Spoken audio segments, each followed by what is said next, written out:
मैं चंद्रशेखर जोशी। नमस्कार देवभूमि टुडे में आपका बहुत बहुत स्वागत है। हमारे साथ इस समय राजेश जी, बिष्ट जी हैं। और राजेश बिष्ट जी आम आदमी पार्टी के एक बहुत ही जुझारू, कर्मठ और वरिष्ठ पद पर दायित्व संभाल रहे थे। प्रदेश उपाध्यक्ष थे।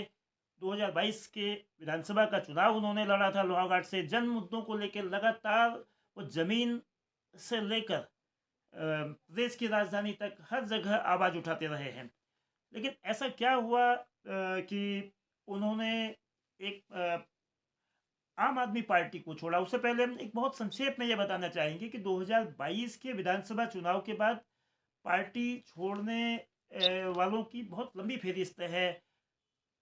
आम आदमी पार्टी के उत्तराखंड के मुख्यमंत्री पद के जो चेहरे थे, कर्नल अजय कुठियाल, उन्होंने कुछ ही महीनों के अंतराल में 2022 में विधानसभा चुनाव के नतीजों के बाद पार्टी छोड़ी।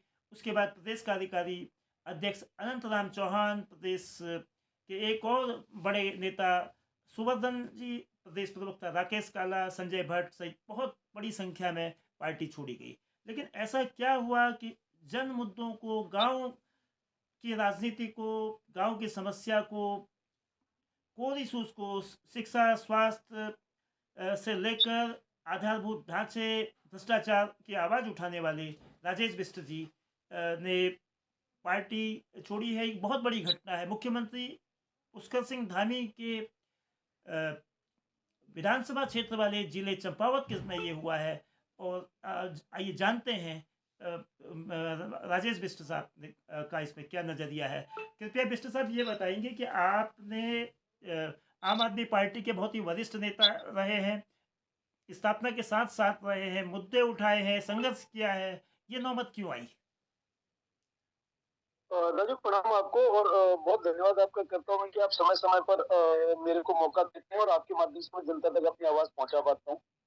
देखिए, आम आदमी पार्टी से 2014 से मैं सक्रिय कार्यकर्ता और एक साधारण कार्यकर्ता की तरह दिल्ली प्रदेश से लेकर जो वहाँ पे स्वास्थ्य, शिक्षा और रोजगार के जो मॉडल माननीय अरविंद केजरीवाल जी ने दिया था, उस मॉडल से प्रभावित होकर निरंतर उस क्षेत्र में काम कर रहा था।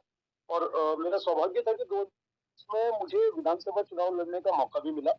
और मैं उसमें अपने लोगों को शायद अपनी ये जो भूमिका थी वो उनको नहीं समझा पाया कि मैं बेहतर क्या करना चाहता हूँ। उसी परिप्रेक्ष्य में ये कहना चाहता हूँ कि पिछले चुनाव 2022 के खत्म होने के बाद 1.5 वर्षों का जो ये सफर रहा, इस सफर में हार होने के बावजूद मैं लगातार अपने क्षेत्र के लोगों की आता रहा। चाहे मुझे कोर्ट की शरण में जाना पड़ा, सरकार के जो सत्ता में बैठी सरकार उसके खिलाफ जाना पड़ा, लेकिन बावजूद इसके मेरी कोशिश ये रही कि मेरे लोगों की आवाज कहीं ना दबे और जो उनकी व्यवस्था है वो सुदृढ़ हो और उनको उनके अधिकार का स्वास्थ्य, सड़क, बिजली, पानी, शिक्षा ये मिलनी चाहिए। अब 1.5 साल से हम एक चीज देख रहे थे आम आदमी पार्टी में, जो मुझे लगता है कि हमारे पहाड़ियों का या उत्तराखंडियों का दुर्भाग्य है कि शीर्ष नेतृत्व ने हमारे किए हुए कार्यों को नजरअंदाज करना शुरू कर दिया। पिछले 1.5 साल से प्रदेश के अंदर प्रदेश अध्यक्ष नियुक्त नहीं कर पा रहे। 4 महीने से इस प्रदेश के अंदर संगठन नहीं है, संगठन भंग हो रखा है। और हम लोग जो एक लोगों के द्वारा हम लोग को जो मान सम्मान या जो आशीर्वाद मिला, जो लोगों द्वारा हमसे एक उम्मीद जागी कि ये लोग शायद क्षेत्र में लोगों के लिए भला कर सकते हैं, उसके लिए जब हम अपने आप को कमजोर देख रहे थे, तो हमारी जवाबदेही बनती है अपने क्षेत्र के लोगों के प्रति। और हम जवाबदार हैं, इसलिए हमें मजबूरी में बड़े दुख के साथ इस पार्टी को, 9 साल पुरानी पार्टी को आज त्याग पत्र देना पड़ा है।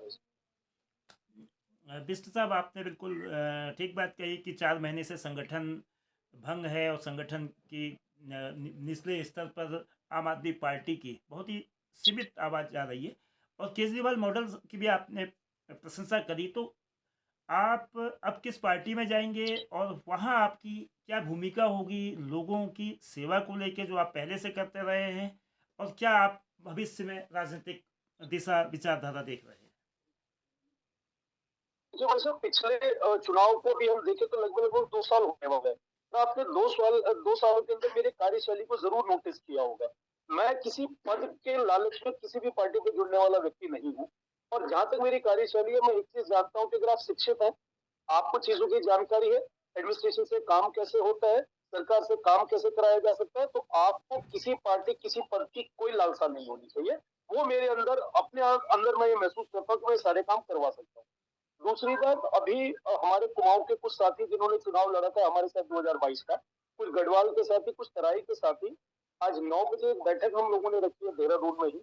राजधानी में हम लोगों की बैठक रहेगी, उसमें हम लोग निर्णय लेंगे और जो सबकी सहमति होगी उसके अनुसार आगे चला जाएगा कि किस पार्टी में जाना है, नहीं जाना है, कोई नया दल बनाना है, कोई संगठन बनाना है, आगे की बात रात को 9 बजे हमारी बैठक है, उसमें तय होगी। चूंकि उत्तराखंड की राजनीति में दो ही मुख्य धाराएं हैं, कांग्रेस और सत्तारूढ़ भारतीय जनता पार्टी, तो क्या इसके अलावा भी कोई तीसरा विकल्प हो सकता है?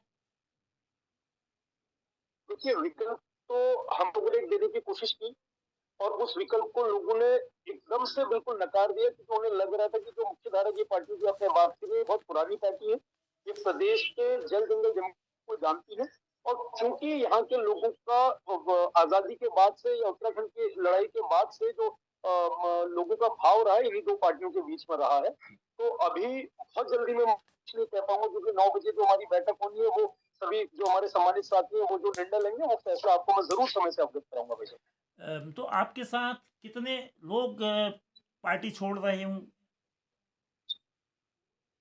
देखिए, पढ़ने वालों में अगर हम पदाधिकारियों की बात करें तो करीब करीब 200 पदाधिकारी होंगे और समर्थकों की अगर बात करें तो देखिए अब आज की जो कार्यकारिणी है उसके बाद तय होगा। मैं मुझे लगता है कि जो संख्या रहेगी वो हजारों में रहेगी, क्योंकि आदरणीय जोत सिंह बिष्ट जी के नेतृत्व में उत्तराखंड में आम आदमी पार्टी को बढ़ाना और आगे लोगों की बात को पहुंचाना चाह रहे थे, वो जब शीर्ष नेतृत्व ने नकार दिया, आज जब उनको कहीं ना कहीं से पता चला कि ये लोग पार्टी छोड़ने जा रहे हैं, तो उन्होंने हमारे को दिल्ली बुलाने का भी प्रस्ताव दिया और जैसे ही कांग्रेस बीजेपी को पता चला उनके प्रस्ताव भी आने शुरू हो गए। क्योंकि देखिए, काम करने वाले व्यक्तियों के लिए हर जगह जगह ही जगह है और जो नकारे हैं उनके लिए कहीं कोई जगह नहीं।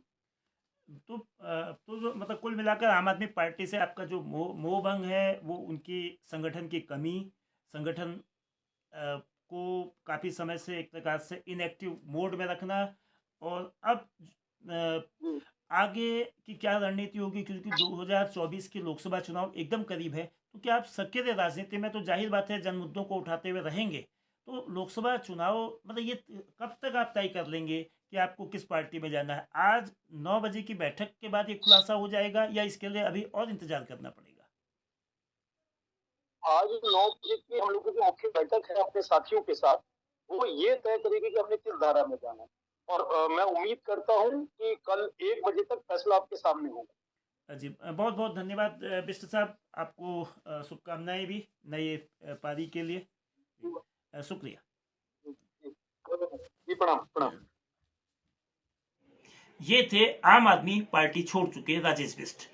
उनका नया राजनीतिक ठिकाना कहाँ होगा इसका निर्धारण तो 14 जनवरी की रात 9 बजे होने वाली बैठक के बाद तय होगा, लेकिन सूत्र बताते हैं कि वह भारतीय जनता पार्टी में शामिल हो सकते हैं। उन्हें लगता है कि सत्तारूढ़ भारतीय जनता पार्टी में शामिल होने से लोगों की समस्याओं के समाधान की राह आसान होगी। धन्यवाद।